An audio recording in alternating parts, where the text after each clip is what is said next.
দেখো আজকে তোমাদের কাছে প্রতিদিনের মতো আমি আরেকটা ভিডিও নিয়ে চলে এসেছি। তো তোমরা আশা করি এই ভিডিওটা তোমাদের কাছে খুবই কাজে লাগবে, তোমাদের খুবই উপকৃত হবে তোমরা। আমরা প্রায় ক্ষেত্রে স্কুল লেভেলের সিলেবাসে আমরা দেখেছি যে ট্রানজিটিভ অ্যান্ড ইনট্রানজিটিভ ভার্ব, যে ভিডিওটা আমি তোমাদের কাজ বোঝাবো, এই ট্রানজিটিভ অ্যান্ড ইনট্রানজিটিভ ভার্ব প্রায় সব ক্ষেত্রে আমরা ব্যবহার করে থাকি। তো এটা আমরা অনেক সময় জেনেও ব্যবহার করি, অনেক সময় না জেনেও ব্যবহার করি। তো দেখো, যাদের এই ক্লাসটা হয়নি বা জানো না, তারা এই ভিডিওটা দেখে নিতে পারো খুব সহজেই। তাহলে তোমরা কোনটা ট্রানজিটিভ আর কোনটা ইনট্রানজিটিভ ভার্ব তোমরা এটা আইডেন্টিফাই করতে পারবে। দেখো, ভার্বের অনেক রকম ভ্যারাইটি আছে, তার মধ্যে আস্তে আস্তে আমি সবগুলো দেওয়ার চেষ্টা করছি। তো তোমাদের আজকে যেটা নিয়ে এসেছি সেটা ট্রানজিটিভ আর ইনট্রানজিটিভ, যেটাকে বাংলায় আমরা বলছি কি সকর্মক এবং অকর্মক ক্রিয়া।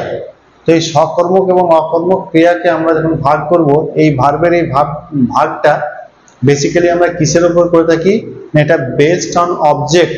তা আমরা জানি একটা সেন্টেন্সে কি থাকে, একটা সেন্টেন্স যদি একটা সেন্টেন্স হয় তাহলে সেন্টেন্সে বেসিক্যালি আমরা দেখি subject plus verb plus object, এটা নিয়ে হয়, তাই তো। তো যদি সাবজেক্টের সঙ্গে ভার্ব থাকে এবং সাবজেক্টের সঙ্গে ভার্ব থাকবে এবং ভার্বের সঙ্গে যদি অবজেক্ট থাকে সেই ভার্বের, তবেই সেটা হবে ট্রানজিটিভ ভার্ব। আর ভার্বের যদি অবজেক্ট আমরা না পাই তাহলে সেটা হবে ইনট্রানজিটিভ ভার্ব। এবার তোমাদেরকে মনে রাখি, ধরো এটা ভার্ব, একটা ভার্ব, তো এই ভার্বটাকে আমি ভার্বের অবজেক্ট আছে কি নেই এটা আমি কি করে বুঝতে পারবো? এটা বুঝতে গেলে ভার্বকে আমাকে দুটো কথা দিয়ে কোশ্চেন করতে হবে। কি কি দিয়ে কোশ্চেন করব? ভার্বকে আমি কি দিয়ে কোশ্চেন করব, যেটা হচ্ছে হোয়াট, আর এটা কাকে দিয়ে কোশ্চেন করব, আর এটা হচ্ছে হুম। তোমরা জানো যে কি আর কাকে এই দুটো দিয়ে কোশ্চেন করে আমরা যদি তার উত্তর পাই, যে কোনো একটা উত্তর পেলেই হবে। তো কি বা কাকে দিয়ে প্রশ্ন করে যদি আমরা তার উত্তর পাই তাহলে সেটা হচ্ছে ভার্বের অবজেক্ট। এবারে কি দিয়ে উত্তর পেলে আমরা যেটা হয় সেটা হচ্ছে কি, সেটাকে আমরা বলি ডাইরেক্ট অবজেক্ট। আর কাকে দিয়ে উত্তর পেলে যেটা হয় সেটা হচ্ছে ইনডাইরেক্ট অবজেক্ট। তাহলে এই ডাইরেক্ট অবজেক্ট ইনডাইরেক্ট অবজেক্টের উপর আমি একটা ভিডিও দিয়ে দিয়েছি আমার ইউটিউব চ্যানেলে, ইংলিশ প্ল্যাটফর্ম উইথ কেডিবি। তোমরা চাইলে ওই চ্যানেলে গিয়ে আমার এই ডাইরেক্ট ইনডাইরেক্ট অবজেক্টের ভিডিওটা দেখে নিতে পারো, এখানে আরো ডিটেলসে ভিডিওটা দেওয়া আছে। আর পারলে তোমরা চ্যানেলটাকে সাবস্ক্রাইব করে রাখো, এই সমস্ত ভিডিও তোমরা কিন্তু ওই চ্যানেলেও পেয়ে যাবে। তো এই ডাইরেক্ট অ্যান্ড ইনডাইরেক্ট অবজেক্ট বা অবজেক্ট যদি থাকে তাহলে এই অবজেক্ট বুঝবো কি করে না, ভার্বকে কি আর কাকে দিয়ে প্রশ্ন করব। তো কি আর কাকে দিয়ে ভার্বকে প্রশ্ন করে যদি আমি তার উত্তর পাই তাহলে জানবো সেটা অবজেক্ট ভার্বের। তো এই অবজেক্ট যদি থাকে ভার্বের সঙ্গে তবে হবে সেটা ট্রানজিটিভ ভার্ব, আর অবজেক্ট যদি না থাকে তাহলে সেটা হবে ইনট্রানজিটিভ ভার্ব। এই প্রশ্নটা কিন্তু সবসময় আমরা মেন ভার্বকে করব, ঠিক আছে। তো মেন ভার্বকে আমরা কি বা কাকে দিয়ে প্রশ্ন করে দেখি উত্তর পাচ্ছি কি পাচ্ছি না। তাহলে দেখো, এই কতগুলো এক্সাম্পল আমি তোমাদের সামনে রেখেছি, এই এক্সাম্পলগুলো দ্বারা তোমরা খুব সহজেই বুঝতে পেরে যাবে। তো চলো দেখে নিই এক্সাম্পল। প্রথম এক্সাম্পল কি আছে, I have bought A smartphone. আমি কি কিনেছি? আমি একটা স্মার্টফোন কিনেছি। আমি বললাম মেন ভার্বকে প্রশ্ন করবে বট, এটা হচ্ছে মেন ভার্ব। তাহলে এটা যদি মেন ভার্ব হয় তাহলে ভার্বকে কি দিয়ে প্রশ্ন করি? কিনেছি। বট মানে কিনেছি। কি কিনেছি? একটা স্মার্টফোন। তাহলে সহজে অবজেক্ট পাচ্ছি। তাহলে এই ভার্বটা কি হয়ে গেল? এই ভার্বটা হয়ে গেল তাহলে ট্রানজিটিভ ভার্ব। বোঝা গেল? সেকেন্ড একটা দেখো, my mother is cooking A delicious food. আমার মা একটা খুব সুস্বাদু রান্না করছে। তাহলে এটা তো হেল্পিং ভার্ব, এটাকে দিয়ে প্রশ্ন করবো না, মেন ভার্ব এটা।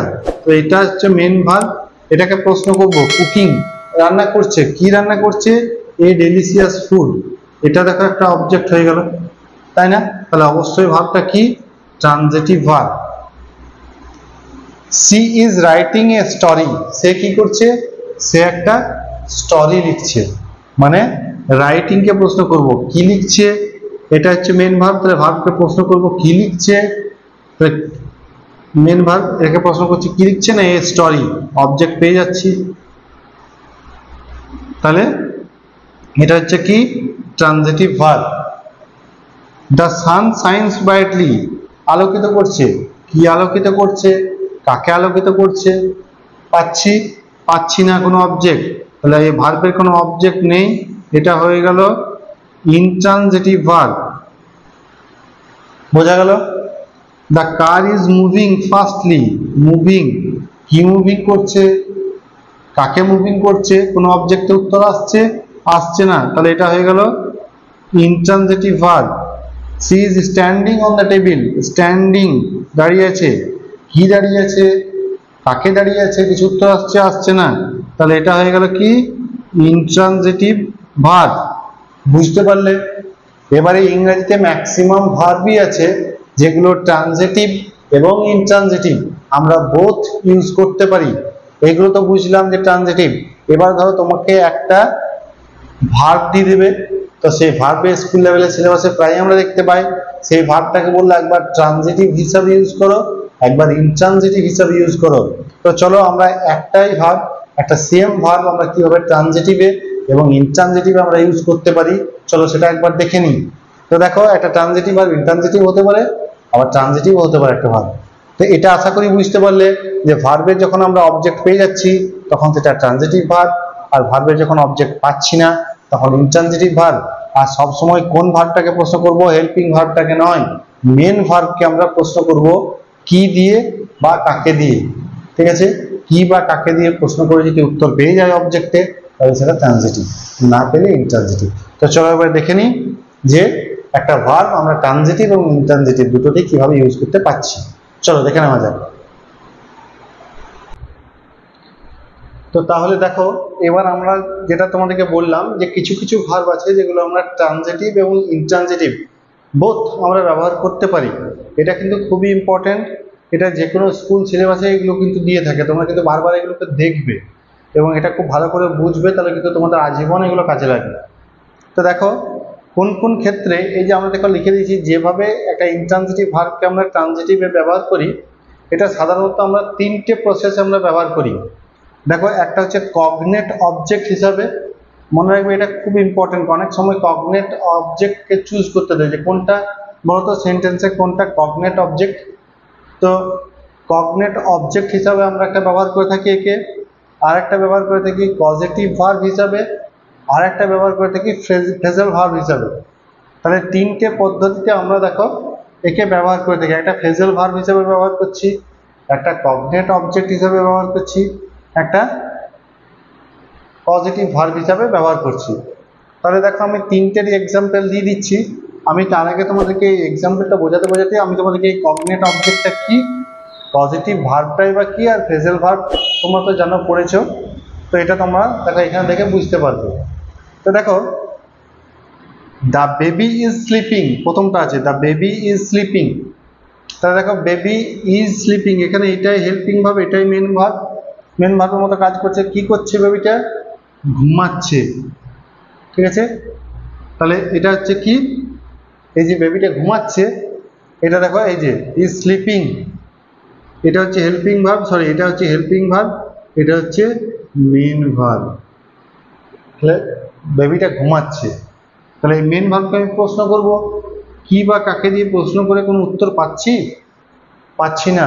তাহলে যখন কি বা কাকে দিয়ে আমি প্রশ্ন করে উত্তর পাচ্ছি না, তখন এটা কি বুঝলাম, যেটা এই স্লিপিংটা ইনট্রানজিটিভ ভার্ব, তাই না?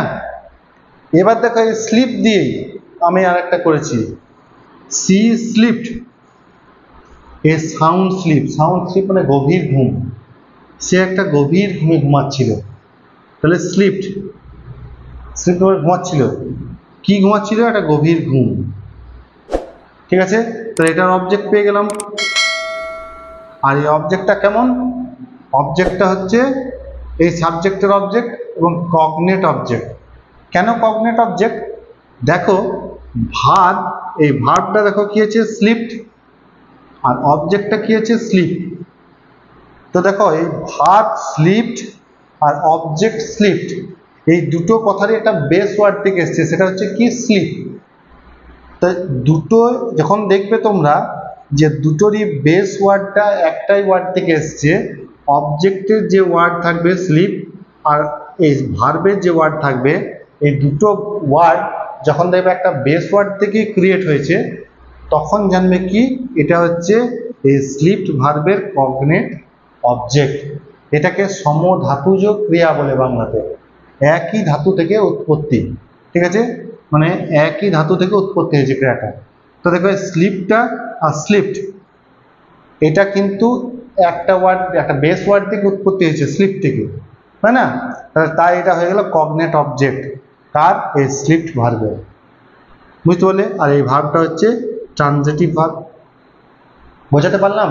আর একটা দেখো ওই জন্য দিয়েছি, যদি একটা কনফিউশন লাগে তোমাদের। সি সিং সুইটলি, সে গান গাইছিল। কি গান, কি গাইছিল?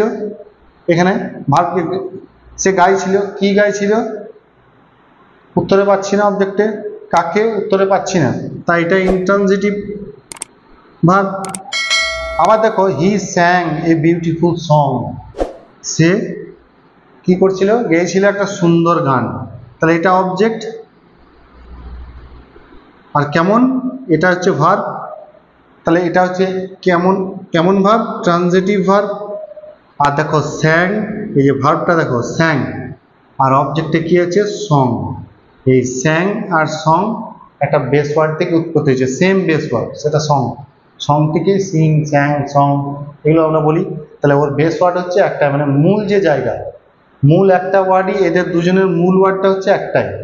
স্লিপড আর স্লিপ মূল ওয়ার্ডটা হচ্ছে একটাই। তো একটা মূল ওয়ার্ড থেকে যখন আমরা একটা ভার্ব এবং একটা অবজেক্টকে পাচ্ছি, সেম একটা মূল ওয়ার্ড থেকে যখন আমরা একটা ভার্ব অবজেক্টকে পাচ্ছি, তখন সেই ভার্বটা হয়ে গেল কি, এই অবজেক্টের ট্রানজিটিভ ভার্ব, এই কগনেটিভ। এটা আর অবজেক্টটা কেমন হয়ে গেল, এটা হচ্ছে কগনেটিভ অবজেক্ট। বুঝতে পারলে? তাহলে দেখো বার্ডস আর ফ্লাইং, তারপর দেখো বার্ডস আর ফ্লাইং, পাখিরা উড়ছে, এখানে কোনো অবজেক্ট নেই তারপরে, তাই এটা ইন্ট্রানজিটিভ, সহজেই বুঝতে পারছি। আর the boys fly their kites, ওড়াচ্ছে, কি ওড়াচ্ছে, কাইটস, তাদের ঘুড়িগুলোকে, তাহলে এটা অবজেক্ট পাচ্ছি। আর এটা আমরা ট্রানজিটিভ ভার্ব পাচ্ছি। দেখো ফ্লাইটা একবার ইনট্রানজিটিভে ব্যবহার করেছি, একবার ট্রানজিটিভ। সিং আর হ্যাং, এটাকে আমরা একবার ট্রানজিটিভ ইনট্রানজিটিভ। স্লিপিং মানে স্লিপটাকে একবার ট্রানজিটিভ, একবার ইনট্রানজিটিভ ব্যবহার করেছি, একবার ট্রানজিটিভ ইনট্রানজিটিভ, তাহলে বোথ ব্যবহার করছি। আর তার সঙ্গে কি হিসাবে, একটা কগনেট অবজেক্ট বোঝালাম।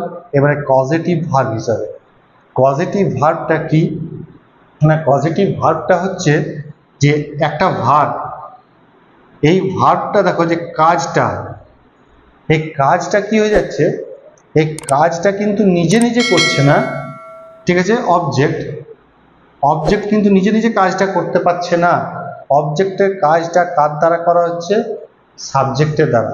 তাহলে এই কাইটস নিজে নিজে কি উঠতে পারে, উঠতে পারবে না, ঘুড়িরা তো নিজে নিজে উঠতে পারবে না, তাই ঘুড়ি ওড়ানোর কাজটা করছে কে, বয়েজ। তাহলে তাই এটা হয়ে গেল কি, ফ্লাইটা হয়ে গেল আমাদের ট্রানজিটিভ ভার্ব এবং একটা হচ্ছে কজেটিভ ভার্ব। বুঝতে পারলে? কারণ এই যে ওড়ানোর কাজটা এ করছে না, ওড়ানোর কাজটা, ঘুড়িটাকে ওড়ানো হচ্ছে কার দ্বারা, বয়েজের দ্বারা। তাহলে কোনো ভার্ব আমরা যখন দেখব যে কোনো অবজেক্টের যে কাজটা হচ্ছে, সে অবজেক্ট কিন্তু কাজটা নিজে নিজেই করতে পারছে না, অবজেক্টের কাজটাকে অবজেক্টকে কাজ করানো হচ্ছে, এবং সে কাজটা করাচ্ছে কে, সে কাজটা করাচ্ছে সাবজেক্ট, বা কাজটা করছে সাবজেক্ট। সাবজেক্টের দ্বারা যখন অবজেক্টকে কোনো কাজ করানো হচ্ছে, তখন আমরা সেই ভার্বটাকে বলবো যে পজিটিভ ভার্ব। বুঝতে পারলে? তাহলে এটা ট্রানজিটিভ ভার্ব এবং একই সাথে একটা পজিটিভ ভার্ব, আর এর একটা অবজেক্ট আছে, তাই এটা ট্রানজিটিভ ভার্ব হচ্ছে। তাহলে এইভাবে একটা ব্যবহার করছি। আর একটা দেখো কি বললাম, যে ফ্রেজাল ভার্ব হিসাবে, এই যে লাফড অ্যাট, ব্যঙ্গ বিদ্রুপ করা, হাসাহাসি করা, তাহলে হি লাভস লাউডলি, সে হাসছিল। কি বা কাকে দিয়ে প্রশ্ন করে অবজেক্টের উত্তর আসছে না, তাই এটা ইনট্রানজিটিভ ভার্ব। আর দ্য বয়েজ লাভড অ্যাট, ব্যঙ্গ বিদ্রুপ করছে, হাসছিল, কাকে দেখে, কি দেখে, কাকে দেখে হাসছিল, কাকে দিয়ে প্রশ্ন করছে, দ্য পোর ম্যান, তাহলে এটা হয়ে গেল অবজেক্ট, আর এটা হয়ে গেল ট্রানজিটিভ ভার্ব। এবং এই ট্রানজিটিভ ভার্বটা একটা ফ্রেজাল ভার্ব, লাফড অ্যাট আছে, লাফড অ্যাট মানে ব্যঙ্গ বিদ্রুপ করা, তুচ্ছতাচ্ছিল্য করা, এরকম হাসাহাসি করা, মজা ঠাট্টা করা। তো তা কাকে দেখে কাকে হাসছিল, কাকে দেখে? ফোরম্যান দেখে। ঠিক আছে, তাহলে ফোরম্যানটা কি হচ্ছে, যে এর দ্বারা, বয়সের দ্বারা কি হচ্ছে, ও মানে হাসির পাত্র হয়ে যাচ্ছে। আর একটা জিনিস জেনে রাখবে, যে ভার্বের আমরা ট্রানজিটিভ অবজেক্ট, ট্রানজিটিভ, যে ভার্বটা ট্রানজিটিভ ভার্ব, তার কিন্তু আমরা সহজেই প্যাসিভ ফর্ম করে দিই।